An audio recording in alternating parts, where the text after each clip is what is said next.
Yo he denunciado hace mucho tiempo ante el Gobierno Nacional, ante la Fiscalía, igualmente he intervenido en el Senado de la República, en el DAS, sobre un plan político terrorista del departamento del Caquetá, donde algunos dirigentes políticos, más precisamente del Partido Liberal, están unidos con grupos armados ilegales.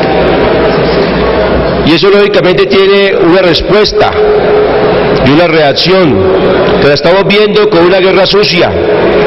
El objetivo de este plan es atentar contra mi vida y la de otros dirigentes, y en la estrategia de obtener espacios políticos realizando los pactos con estos grupos armados ilegales.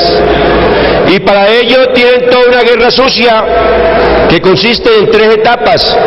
Primero, en denigrar, el desprestigio, después judicializar y por último la muerte. En nuestro país lo conocemos especialmente los representantes que estamos en zonas de conflicto. Existe la guerra sucia, que consiste en el desprestigio, el contrario, mediante anónimos, pasquines, falsas denuncias, artículos de prensa malintencionados y tendenciosos. O en el caso de la guerrilla, todo al que necesiten descalificar o eliminar, lo hacen llamándolo paramilitar, corrupto o oligarca. En el caso de las autodefensas, igualmente llamándolo guerrillero. Y en el caso político, acusar falsamente al contrario ante la opinión pública y la justicia con sindicaciones temerarias. Quiero brevemente manifestar, para entender un poco el entorno de lo que está sucediendo. En la década de los 80, el escenario político, la mayoría estaba en el liberalismo turballista y los demás grupos estaban en el liberalismo independiente, el conservatismo, la Unión Patriótica, el Movimiento Firmes. En ese tiempo tenía la representación del Congreso el liberalismo turballista del Partido Conservador, pero en 1986 se unificó el liberalismo independiente con la Unión Patriótica y Firmes y le ganaron esa posición al Partido Conservador. En ese tiempo, a finales de 89, el conservatismo mantenía una posición antiturballista en el departamento, pero en la década del 90, cuando este representante llega al Congreso de la República, en 1994, hacemos una alianza entre el liberalismo turballista y el Partido Conservador en cabeza de Fernando El Mario. Y allí se genera entonces una guerra sucia contra estos dos congresistas y se desprestigia y se judicializa a la familia Turbay y se le asesina. E intentaron igualmente hacerlo conmigo en ese tiempo, donde trataron de desprestigiarme, acusarme falsamente para privarme de la libertad. Eso me salvó la vida. Pero igualmente innumerables atentados donde he logrado salir ileso, inclusive cuando se bombardeó mi residencia en la ciudad de Florencia.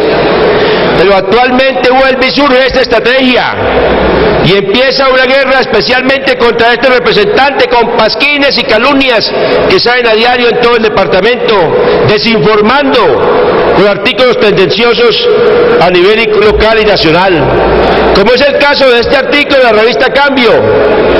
La semana pasada, un periodista de la revista Cambio llegó a mi oficina y manifestaba que habían personas que me acusaban de tener vínculos con la FARC y con las autodefensas. Le manifesté que esto no era cierto. Sin embargo, le dieron todo el crédito a estas denuncias y titularon entre la espada y la pared: representante al Mario, primer congresista acusado de tener nexos con la guerrilla y paramilitares. Y en el aviso del Tiempo del sábado pasado, donde se invita a leer esta edición, allí apareció mi nombre con este titular. Da fuente a algunos dirigentes liberales del Caquetá, que no dan su nombre. ¿Por qué? En primer lugar, ¿por qué se me dice que tengo nexos con la FARC?